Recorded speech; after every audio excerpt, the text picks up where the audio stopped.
এক ওয়াক্ত নামাজ ত্যাগ করার কারণে এক ওয়াক্ত ত্যাগ করার শাস্তি লেখা হবে, কিন্তু সেটাই হবে 2,88,00,000 মুসলিম।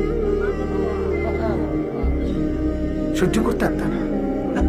যুবক কষ্ট পাবা, বাপ কষ্ট পাবেন, কষ্ট পাইবেন না স্যার। এই জন্য রাত গভীরে আপনাদের কাছে অনুরোধ করলাম, হুজুর ইনশাআল্লাহ দোয়া করে দিবেন।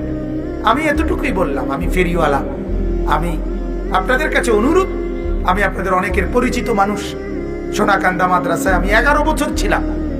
এই মাদ্রাসার মাহফিলেও আমি খুব সম্ভব অনেক আগে একবার আসছিলাম, আমার মনে হয়, হ্যাঁ হইতে পারে।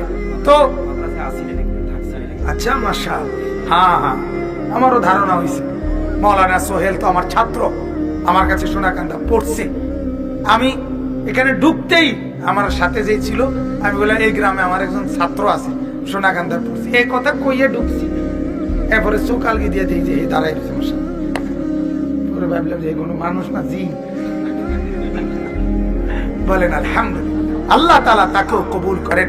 যত উলামায়ে কেরাম ইমাম সাহেবগণ আসছেন, আল্লাহ তাআলা তাদেরকেও হিম্মত দান করেন। মুরব্বী বাবা চাচা, আপনারাও মনে কষ্ট নিয়েন না। যুবক বন্ধু, তোমরাও মনে কষ্ট নিও না। সবার কাছে আমি সহ আমরা সবাই মিলে